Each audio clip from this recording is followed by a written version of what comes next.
네, 지난주에 우리가 본 것처럼 예수님을 따르는 이 사람들이 배를 타고 바다까지 건너면서 예수님을 찾아다녔죠. 그러다가 결국 예수님을 만났습니다. 예수님을 만났을 때 그들이 그토록 열심히 찾아다닌 그 노력에 대한 보상을 받는 것 같은 그런 말씀을 듣게 됐죠. 예수님께서 나를 믿는 자들에게는 결코 내게 오는 자들은 결코 줄이지 않을 것이고 나를 믿는 자들은 영원히 목마르지 않을 것이다. 이런 놀라운 말씀을 해주셨습니다. 그 말을 듣고 그들이 얼마나 기뻤겠습니까? 얼굴에 정말 화색이 돌았겠죠. 그렇게 열심히 예수님을 찾아다닌 것이 헛되지 않았다. 이런 것을 확인하는 감격적인 순간이 아니었겠습니까? 그런데 예수님은 그런 그들의 반응에 안타까워서 한숨을 쉬시는 것 같은 그런 반응을 보입니다. 왜 그렇습니까? 예수님께서는 지금 이런 말씀을 하신 것이 믿는 자는 영원히 목마르지 않을 것이다 라고 분명히 말을 했잖아요. 그러니까 믿는 자라는 것이 그것이 바로 이 목마르게 되지 않고 영원한 생명을 얻고 영원히 줄이지 않는 그 축복을 받게 되는 사람들인데 이들은 지금 그것은 보지 못하고 듣고 싶은 것만 지금 듣고 있다는 것을 볼 수 있습니다. 그러니까 그들이 예수님을 그렇게 열정적으로 찾아다니고 바다까지 건너서 쫓아와서 따라온 이유는 여전히 자신의 배를 채우기 위함이었다는 사실을 알 수 있습니다.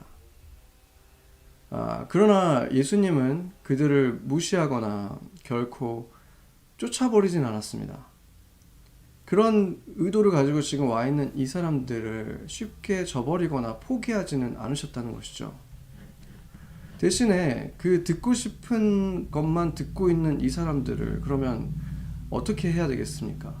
그들을 안타깝게 여기신 예수님은 정말 이렇게 흔들어 깨우셔야 되겠죠. 이 정신 좀 차려라. 흔들어서 올바른 소리를 듣게 하려고 예수님께서는 아주 강한 표현을 내 살을 먹어야 되고 내 피를 마셔야 된다. 굉장히 그 강한 표현이죠. 이것을 계속해서 반복해서 그들을 아주 바도하는 거죠. 그들이 정신 차리라고 흔드시는 것입니다. 그렇게 충격적인 그 말씀을 통해서 이들이 정신을 차리기를 원하셨던 거죠. 얼마나 예수님께서 이 표현을 그냥 어떤 비유처럼 말씀하신 게 아니라 정말 진지하게 강하게 그들을 바라보면서 이렇게 꾸짖듯이 이렇게 강하게 말씀을 하셨기 때문에 사람들은 실제로 이제 불편을 느끼기 시작했습니다. 그러면서 아니 사람의 살과 피를 우리가 어떻게 먹으라는 얘기야. 한두 번 하셨으면 그냥 비유라고 생각했겠지만 계속 이렇게 말씀을 하시니까 정말 이 마음이 불편해진 거죠. 그러면서 이들은 이제 고개를 젓기 시작합니다. 그러나 그들의 선택은 원하는 것을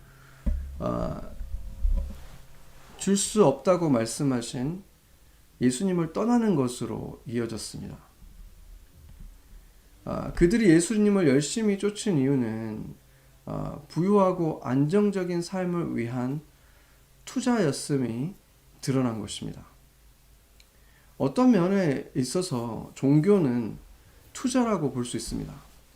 우리가 몸을 건강하게 하기 위해서 투자하죠.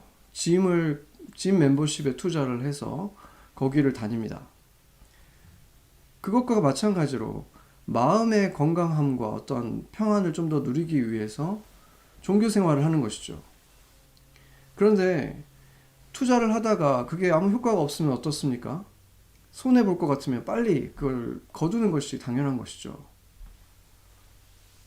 그것은 결국에 진짜 신이 누구였는가, 그들이 진짜 원하는 것이 무엇이었는가를 나타내는 것이죠. 당시에 예수님을 시기하면서 죽이려고 했던 바리새인들이나 제사장들은 유대교라고 하는 종교에 모든 것을 다 투자했죠. 그래서 그것을 통해서 명성, 권력 이런 것들을 차지하려고 했고 그것을 갖고 있었던 것이죠. 그뿐 아니라 지금 바다를 건너서 열정적으로 예수님을 쫓아온 이 사람들도 그렇게 예수님을 쫓아온 이유가 뭐였습니까? 그들은 가난한 자들이었죠. 아까 그 유대인들과는 다른 사람들이지만 이 사람들도 예수님께 이렇게 투자를 해서 이제는 먹고 살 걱정 안 하면서 좀 살고 싶다. 이것이 목적이었다는 것입니다. 그래서 이 두 부류는 겉으로 보기에는 완전히 다른 존재들이고 유대교를 쫓고 있고 지금 예수님을 쫓고 있고 하기 때문에 정반대를 향해 가는 것 같았지만 실상은 같다는 것이죠. 결국에는 자기 자신을 위해서 종교에다가 투자하고 있는 배가 이 스토맥이 가신 그런 사람들이었다는 사실입니다. 그런데 이제 오늘 본문 64절의 말씀을 보면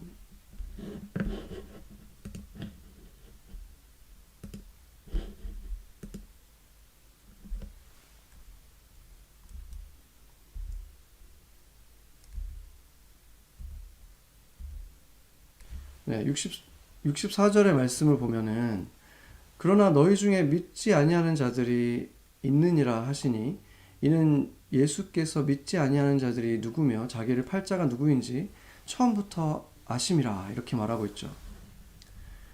이 말을 보면은 우리가 좀 혼란스러워지는 것이 있습니다.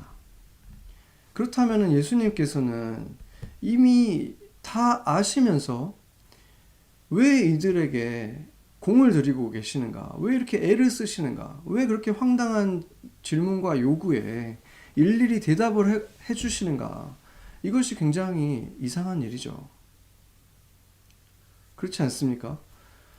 여기에 지금 성경에서 오늘 본문뿐만 아니라 성경에서 계속해서 반복적으로 등장하는 두 가지 상충되는 진실이 지금 여기서 나타나고 있습니다. 이 성경을 보면 어떤 말씀에서는 모든 것들이 이미 다 정해져 있는 것 같이 태초에 이미 다 결정되어 있는 것 같이 운명론적인 어떤 그런 말씀들이 있습니다. 우리가 아무것도 바꿀 수 없고 다 정해져 있다. 그렇지만 동시에 우리가 뭔가 돌이키고 회개하면 다른 결과를 낳을 수 있다라는 말씀도 또 그만큼 많이 성경에는 나오고 있습니다. 모든 것이 가능하신 분, 그리고 생명의 주관자이신 하나님은 당연히 이 세상에 일어나는 모든 일들, 작은 디테일까지도 다 결정하시고 계획하실 수 있고 그런 능력도 있으실 뿐만 아니라 그런 권리도 있으시죠. 왜냐하면 이 모든 것의 주인이시기 때문입니다. 그런데 그런 모든 능력과 권리를 가지신 주님께서 어떤 한 이 창조물에게, 인간에게 선택할 자유를 주시기 위해서는 어떤 일이 일어나야 되겠습니까? 그들 스스로 결정하고 뭔가 할 수 있게 해주기 위해서는 결국에는 주님께서 가지고 계신 그 권한에 대해서 한 발짝 물러나실 수 있다는 것이죠. 예를 들면 뭐 깊이 들어가지 않아도 그 아담과 하와가 범죄하고 나서 예수님께서 그 하나님께서 이 에덴 동산에 오셔서 뭐라고 했습니까? 아담아, 내가 어디 있느냐? 이렇게 물으셨습니다. 아니 하나님이 물으실 필요가 있을까요? 어디인지 모르실 수가 없잖아요. 모든 것을 다 알고 계시는데 그뿐만이 아니죠. 사실상은 하나님이나 예수님이 모든 것을 다 결정하신 분이라면 사실상 사람들과 대화 자체를 하실 필요가 없는 것이죠. 그들 머릿속을 다 보시고 있을 뿐만 아니라 그들의 생각과 말 그리고 어떤 반응을 보일지 이미 그분들이 결정을 하셨는데 뭘 물어보고 대화할 필요가 없는 것이죠. 그래서 이것을 통해서 우리가 알 수 있는 것은 하나님은 분명히 모든 것을 다 아실 수 있지만 결정하실 수도 있지만 스스로의 그 능력과 권리를 제한하셨었다는 사실을 알 수 있습니다. 우리가 퍼펫이 아니라 자유로운 선택을 할 수 있는 인격체로 인정해 주시기 위해서 그렇게 하신 것입니다. 그렇기 때문에 예수님께서 너희들 중에서 믿지 않는 자들이 있구나 이렇게 말씀하신 것은, 그렇게 예수님은 그들이 조금이라도 돌이킬 수 있는 가능성을 가지고 있다면, 정말 한 조각의 가능성만 있어도 소망을 버리지 않고 애쓰셨었다는, 최선을 다해서 마지막까지 기회를 주시려고 하셨다는 것을 볼 수 있게 되는 것입니다.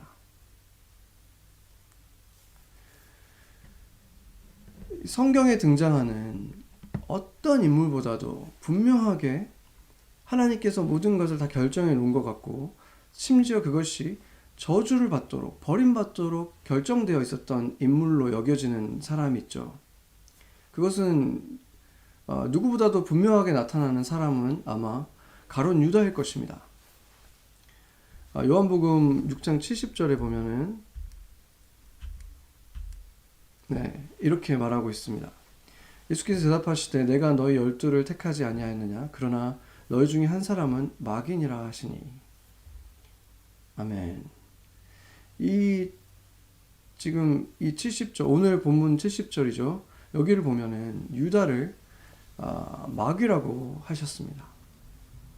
그뿐 아니라 나중에 이제 그 요한복음 17장에 가보면 이 유다를 또 멸망의 자식이라고 말을 했죠. 근데 이 두 가지는 다 이 사탄의 이름입니다. 이 마귀는 당연히 사탄이라는 뜻이지만 멸망의 자식이라는 말도 이 사탄을 지칭하는 이름 중에 하나입니다. 그뿐만이 아니라 마태복음에 보면 그는 차라리 태어나지 않았으면 더 나았을 텐데 이런 말씀을 하셨습니다. 너무나 무서운 말씀이죠. 굉장히 어떻게 보면 너무나 차갑고 무섭게 느껴지는 이런 말까지 이 유다에 대해서만큼은 주님께서 하셨습니다. 그렇기 때문에 유다는 이 성경이 너무나 분명하게 밝힌 것과 같이 세상 누구보다도 분명하게 구원을 받지 못한 존재였습니다. 제가 예전에 그 순장이었을 때 제 순원 중에 아주 착실하게 교회를 잘 섬기던 한 형제가 갑자기 교회를 빠지고 이렇게 그런 일들이 일어나서 제가 이제 한번 밖에서 만나서 밥을 먹으면서 얘기를 했는데 저에게 이제 고민을 털어놓는 거죠. 자기와 어렸을 때부터 굉장히 친했던, 교회에서 계속 함께 자랐던 한 친구가 있었는데 베스트 프렌드였죠. 근데 그 친구가 너무나 예수님을 사랑하고 열심히 있었던 친구였기 때문에 신학교까지 갔다는 거예요. 그런데 신학교에 가서 거기에서 그 같은 신학생들을 만나고 또 교수님들을 보면서 엄청난 그 위선적인 모습들을 많이 보게 됐다는 거죠. 그리고 거기서 너무 안 좋은 여러 가지 경험들을 하면서 결국에는 그 실망감 때문에 결국 학교를 휴학하고 군대에 가게 됐다. 이제 그때 그런 얘기를 해줬습니다. 그 친구가 이 형제에게 항상 신앙적으로 이렇게 이끌어주던 그런 친구였기 때문에 이 형제가 아주 큰 혼란을 겪고 있었던 것입니다. 그러다가 이 형제가 이렇게 말을 했습니다. 지금 자신이 이렇게 방황하는 상황 속에서 너무나 두렵다는 거예요. 자기가 마치 유다 같다는 생각이 든다는 거죠. 그래서 제가 그건 말도 안 된다. 그 사람은 아주 특별하게 어떤 그렇게 굉장히 예수님을 팔 정도로 그렇게 악한 일을 했기 때문에 그렇게 된 것이다. 그렇게 말을 해줬지만 항상 그런 두려움이 있었다고 해요. 이 모태신앙이었던 이 형제는 어렸을 때부터 어떤 교회하고 좀 멀어지고 할 때마다 자신이 구약 성경에 나오는 사울왕 같이 느껴지고 또 유다처럼 느껴지고 이렇다는 거예요. 그들도 모두 다 처음에는 하나님한테 선택을 받은 것 같고 축복받은 사람 같았지만 결국 그렇게 저주를 받고 하나님께 버림을 받지 않았느냐. 그리고 그것이 사실은 원래 결정되어 있었던, 태어날 때부터 원래 그렇게 버림받을 운명이었던 것이 아니냐. 그래서 그런 하나님이 너무 두렵다. 내가 혹시 그런 사람이 아닐까 너무 두려운 생각이 든다. 이런 얘기를 했습니다. 이 성경에 등장하는 인물들 중에서 그 두 사람, 사울 왕과 유다는 굉장히 극단적인 예라고 볼 수 있습니다. 그런데 그 두 사람은 그렇다면 어떤 운명이었던 것입니까? 그것을 우리가 한번 살펴보려고 합니다. 단순하게 생각하면 하나님이 주인이고 창조자이기 때문에 그분이 우리의 운명을 결정하는 것은 너무나 당연한 것이다. 우리는 그것에 대해서 대꾸할 수 없다. 토기가 토기장이에게 대꾸할 수 없는 것과 마찬가지다. 이렇게 말할 수 있고 그것 또한 성경에 근거한 것입니다. 그런데 그것이 오버롤 사실이라고는 해도 구체적인 상황들을 들여다보면 그렇게 단순하지만은 않다는 것을 알 수 있습니다.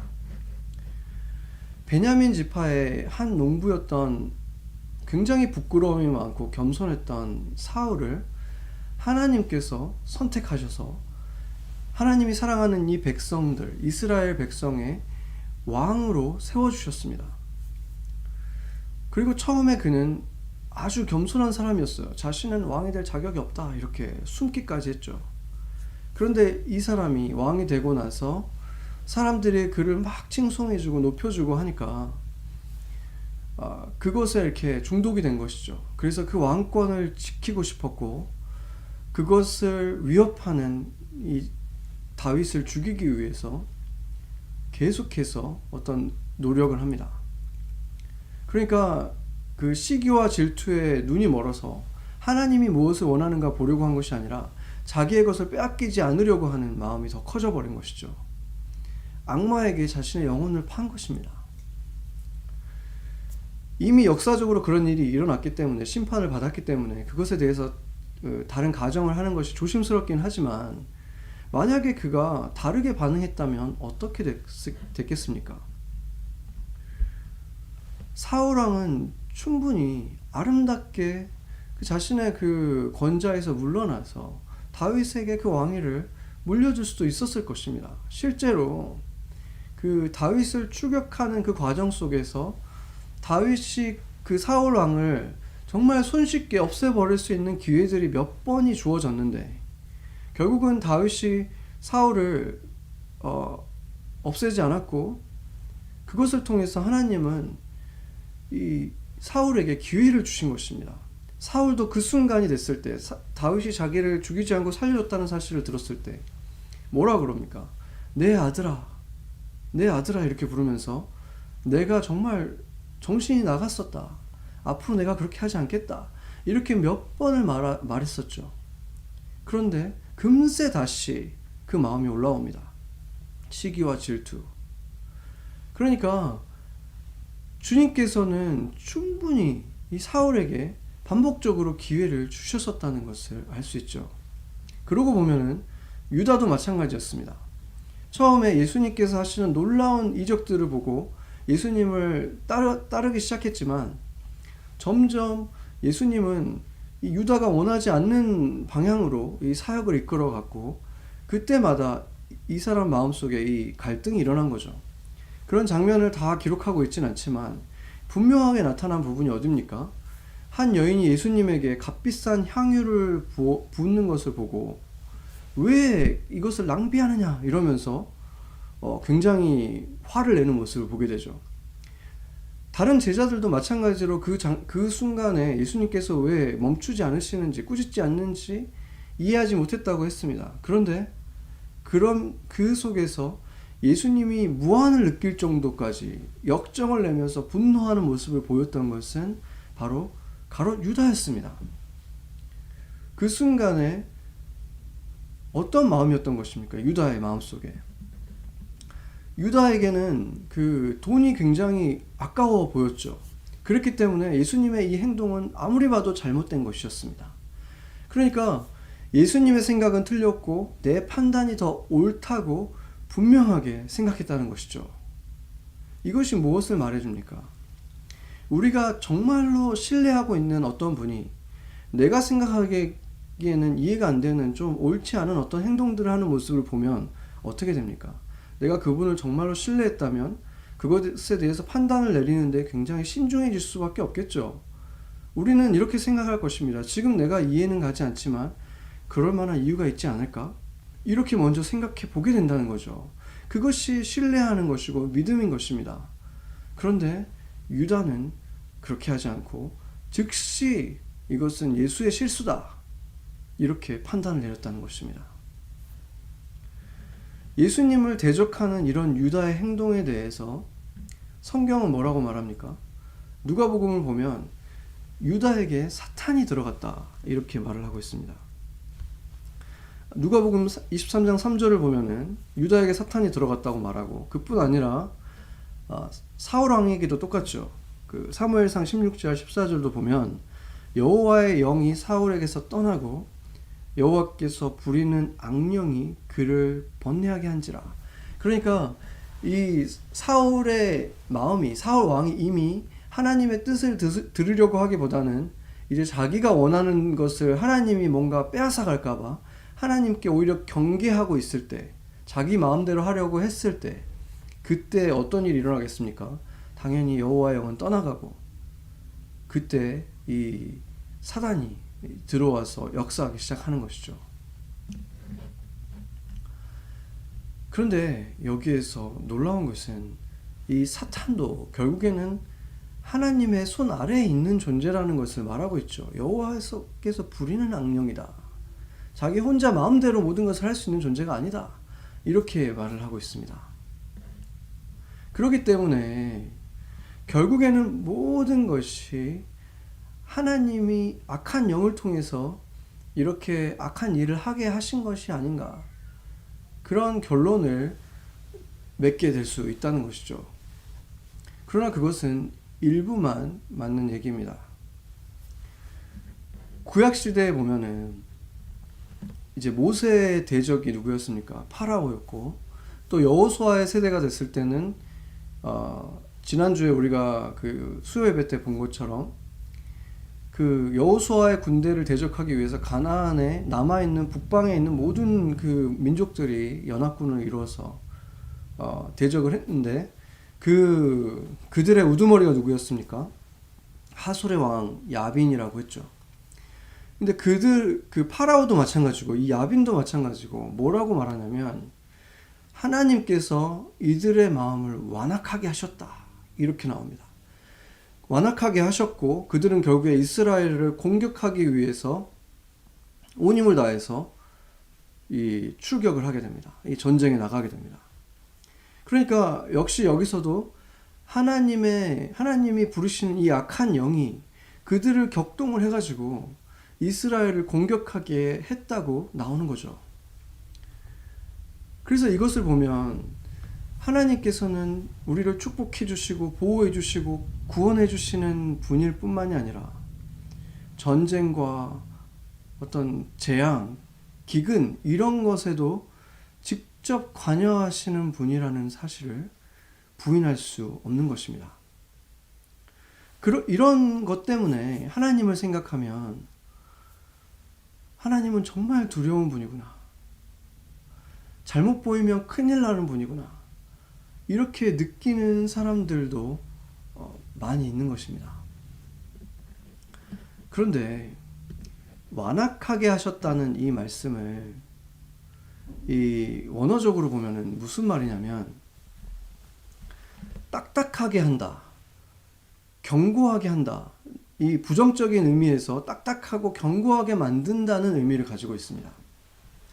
그러니까 하나님께서 악한 마음을 처음부터 그냥 불어넣어 주셨다라고 보기보다는 그들의 마음은 이미 이스라엘에 대해서 굉장히 악해져 있었고 언제든지 공격할 마음이 있었는데, 그것이 언제 할 것인가 오락가락 하잖아요. 이들의 마음이 어떻게 공격할까, 언제 할까, 이것이 오락가락하고 있을 때 그것을 이미 공격하고 이스라엘을 미워하는 마음은, 그 공격하려고 하는 그 마음은 이미 결정돼 있었던 거죠. 그런데 언제 할 것인가 이 마음이 오락가락하고 있던 순간에 그것을 미루지 않고 그 순간에 행하게 하기 위해서 그냥 완악하게 그들의 마음을 붙들어 버렸다는 것입니다. 이 파라오의 경우도 더 구체적으로 나오고 있죠.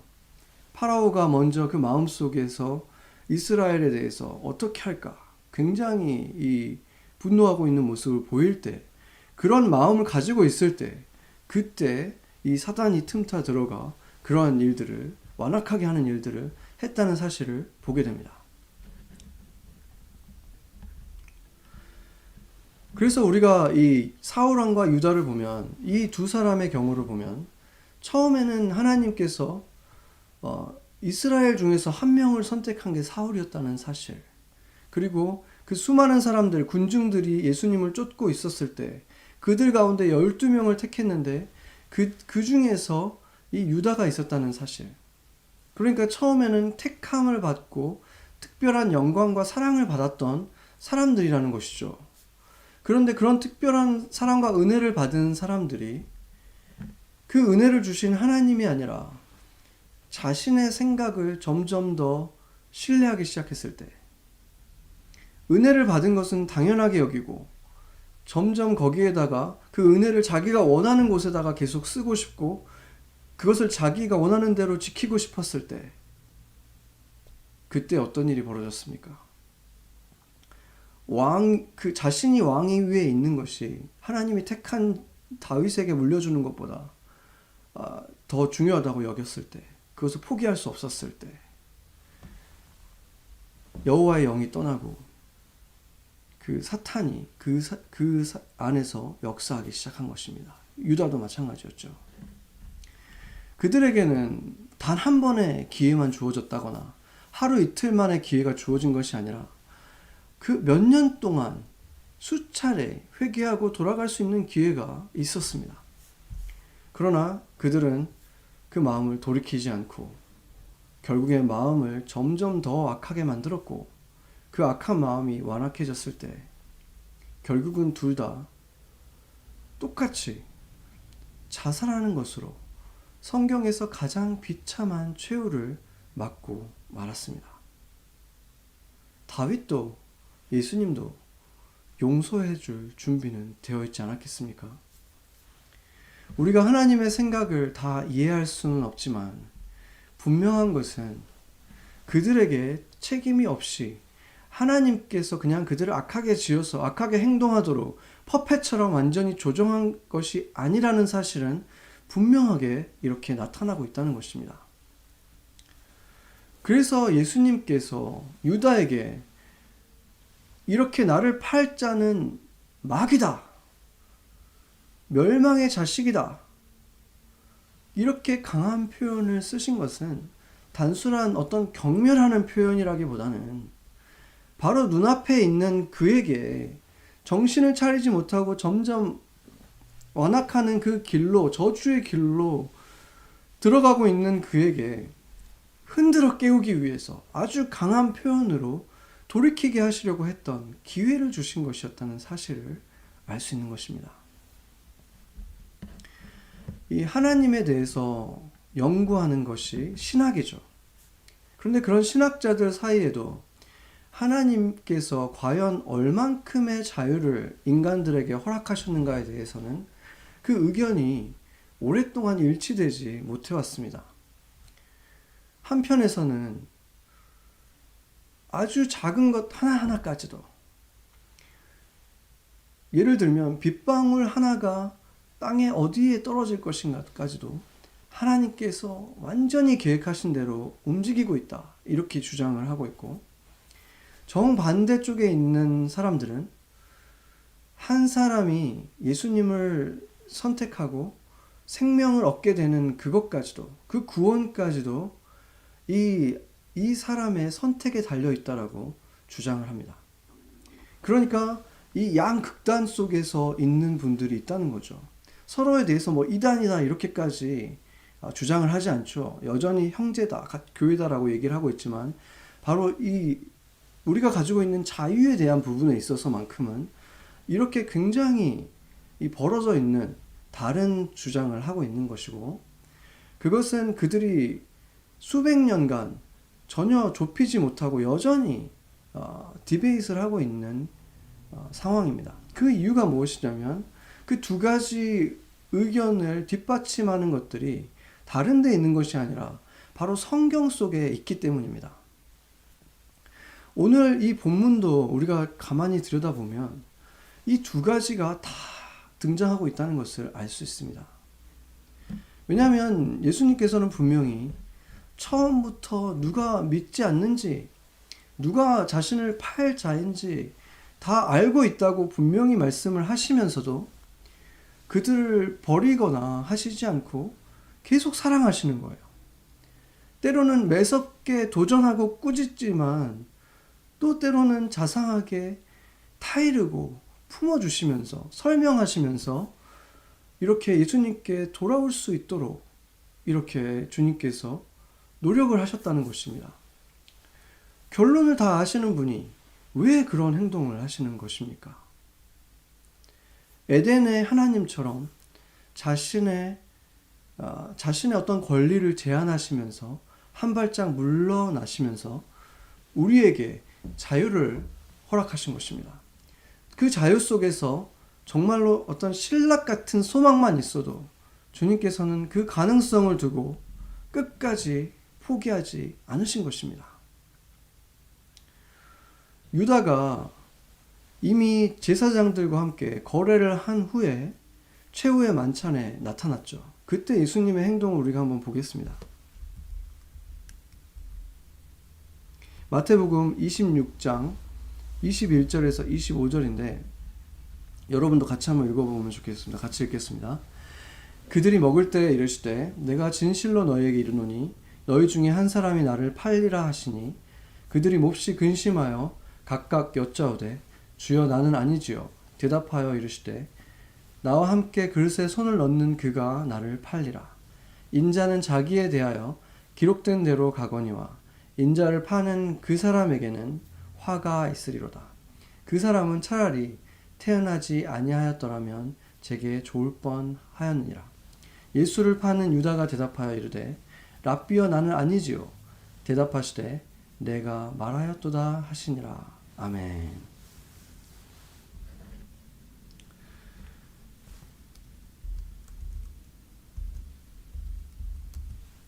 이 말씀을 보면은 놀라운 것이 몇 가지가 등장하고 있죠. 예수님께서 나를 팔 자가 너희 중에 있다 이렇게 말을 하니까 모든 제자들이 이렇게 물었다는 거예요. 모든 제자들이 주여, 주님, 저는 아니죠. 이렇게 놀라면서 굉장히 근심하면서 이렇게 말을 했다는 거예요. 이것이 무엇을 말해줍니까? 모든 제자들, 예수님에게 불만이 전혀 없었던 사람은 단 한 명도 없었다는 사실을 말해주는 거죠. 그러니까 그 순간에 너무 뜨끔해가지고 주님 저는 아니겠죠? 저는 아니죠? 이렇게 지금 물어본 것입니다. 그런데 그것보다 또 더 중요한 것은 이미 대제사장들을 만나고 온 유다에게 거의 예수님께서 직접적으로 경고를 하고 계신다는 것입니다. 뭐라고 말씀하십니까? 그 자는 거의 3인칭으로 말씀을 하시죠. 차라리 태어나지 않는 것이 좋았을 것이다. 이렇게 어떻게 보면 무서운 말씀을 3인칭으로 바로 지금 눈앞에서 지금 자신을 바라보고 있는 유다에게 이렇게 말씀을 하신 이유가 무엇이었겠습니까? 지금 그 행동을 하기 직전에 와 있고 지금 대제사장들과 이미 거래를 마친 이 유다에게 신락 같은 소망이 있기 때문에 아직도 늦지 않았다. 지금이라도 돌이켜라. 이렇게 예수님께서 기회를 주신 것입니다. 놀랍지 않습니까?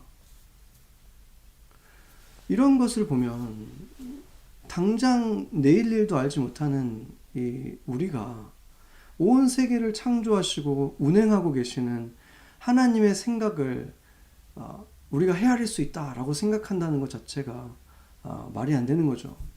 그렇지만 분명하게 보이는 것은 무엇입니까? 하나님은 결코 우리를 퍼펫으로 짓지 않으셨고 우리의 선택을 존중하기 위해서 한 걸음 물러나 주셨다는 사실을 부인할 수 없는 것입니다. 그리고 그 상황 속에서 우리가 옳은 결정을 내릴 수 있도록 이처럼 끝까지 우리에게 기회를 주시고 애쓰시는 모습을 보여주신다는 것입니다. 그렇기 때문에 이 사울 왕과 유다의 삶을 통해서 이런 극단적인 예를 통해서 우리에게 보여주신 것은 우리를 사랑하시는 주님께서 이렇게 강하고 극단적인 표현을 쓰신 이유는 그 안타깝고 슬픈 일이 반복되지 않기를 원하시는 주님의 사랑이 담겨 있는 것입니다. 이 관점을 가지고 이제 우리가 65절 말씀, 이 말씀도 해석이 쉽지 않은 말씀인데 한번 보도록 하겠습니다. 65절 말씀 같이 한번 읽어보죠. 또 이르시되 그러므로 전에 너희에게 말하기를 내 아버지께서 오게 하여 주지 아니하시면 누구든지 내게 올 수 없다 하였노라 하시니라. 아멘.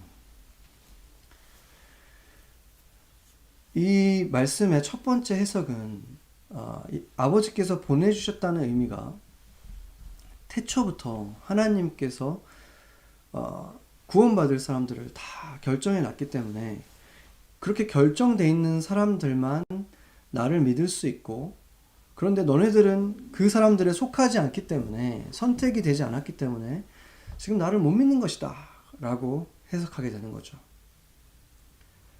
그러니까 이 예수님께서 자신을 지금 떠나려고 하는 사람들, 그 사람들에게 이렇게 말하는 것입니다. 너네들은 하나님이 이미 결정하지 않은 사람들이기 때문에 그래서 너네들은 지금 나를 떠나는 거다. 이렇게 지금 떠나는 자들에게 이렇게 차가운 말씀을 하신다고 보는 관점이죠. 이렇게 해석하는 경우가 사실은 더욱 많습니다. 왜냐하면 모든 것들이 다 결정되어 있다고 보는 학자들이 더 많기 때문에 그렇죠.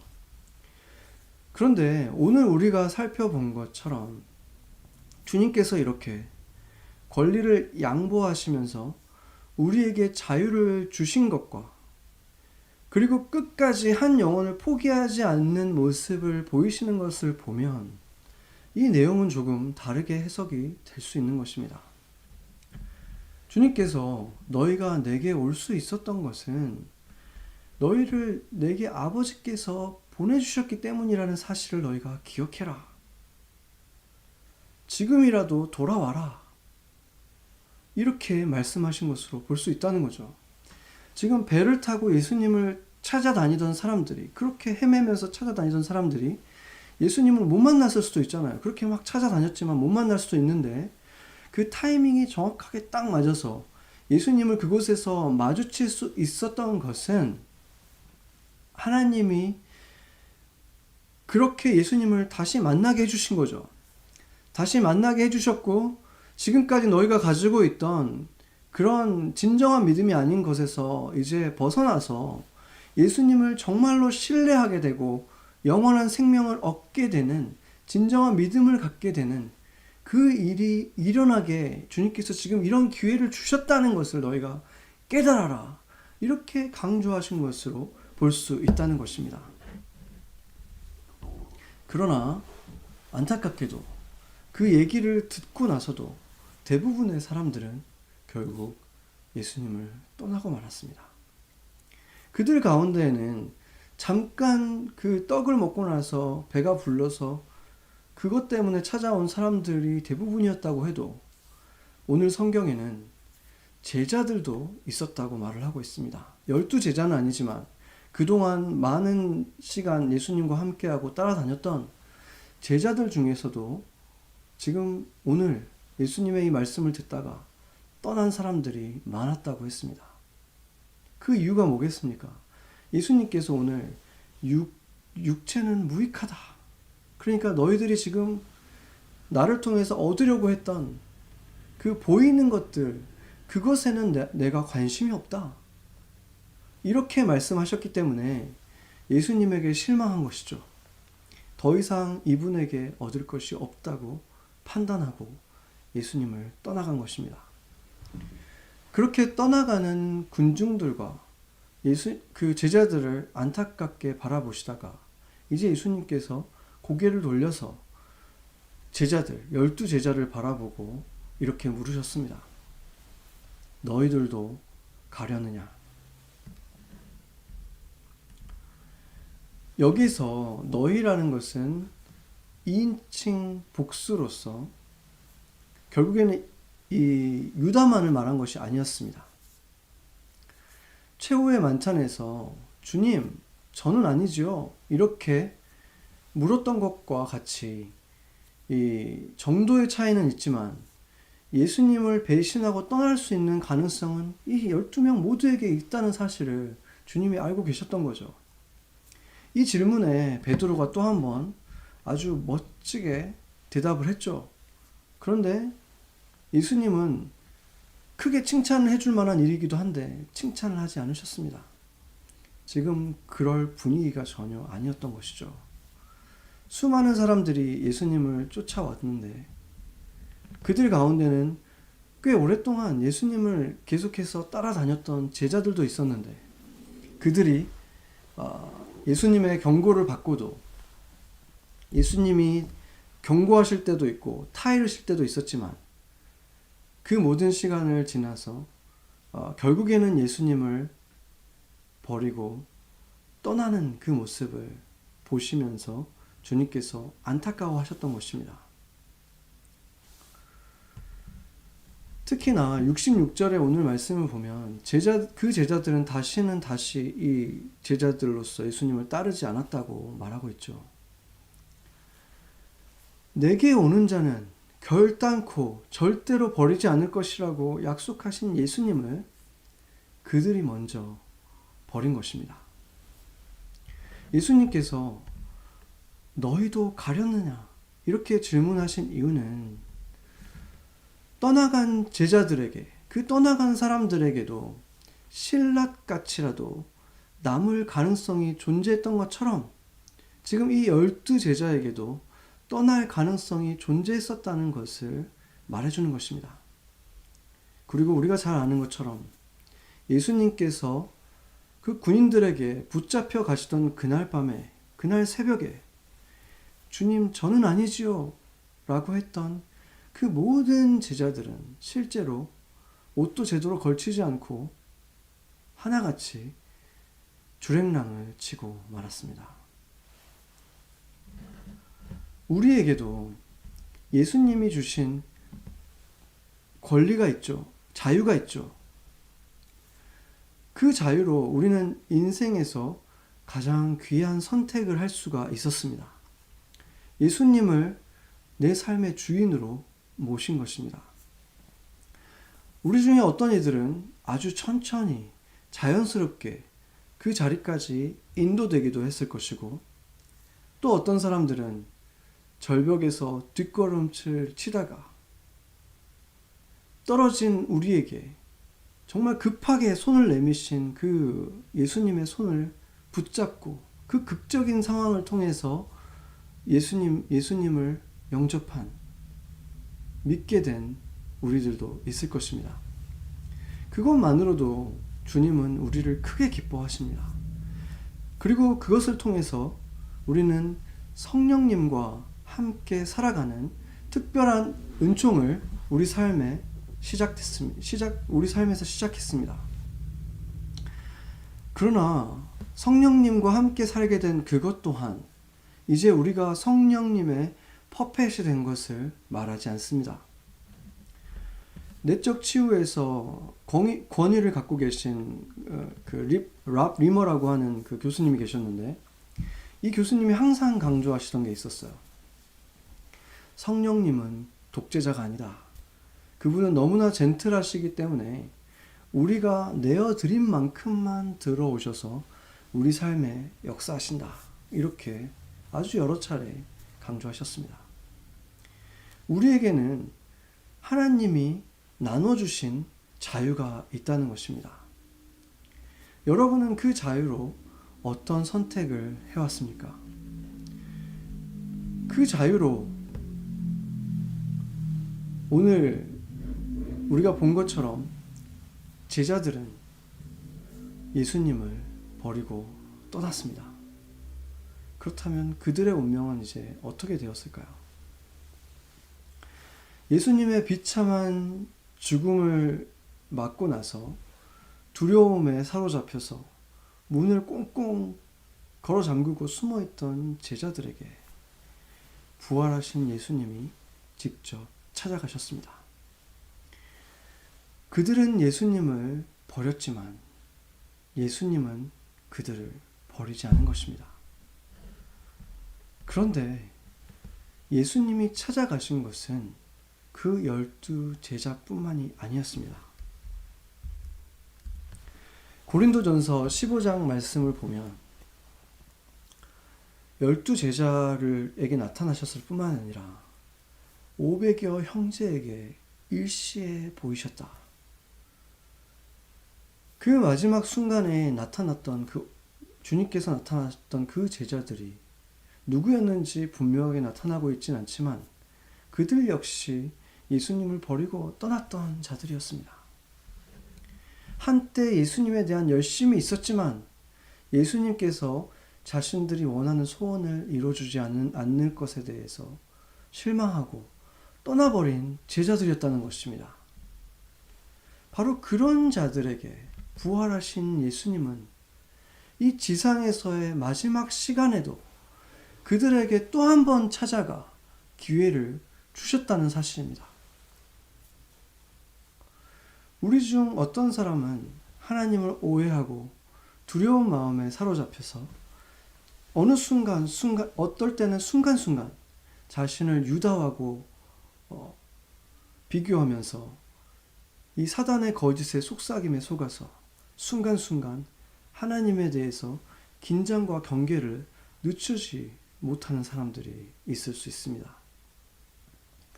그러나 우리가 기억할 것은 우리와 비교도 되지 않게 직접적으로 예수님을 팔았던 유다와 하나님을 직접적으로 대적했던 사울과 같이 극단적으로 하나님을 대적했던 이런 인물들에게까지 하나님께서 얼마나 여러 차례 기회를 주셨었는지, 우리의 하나님이 어떤 분인지 기억해야 할 것입니다.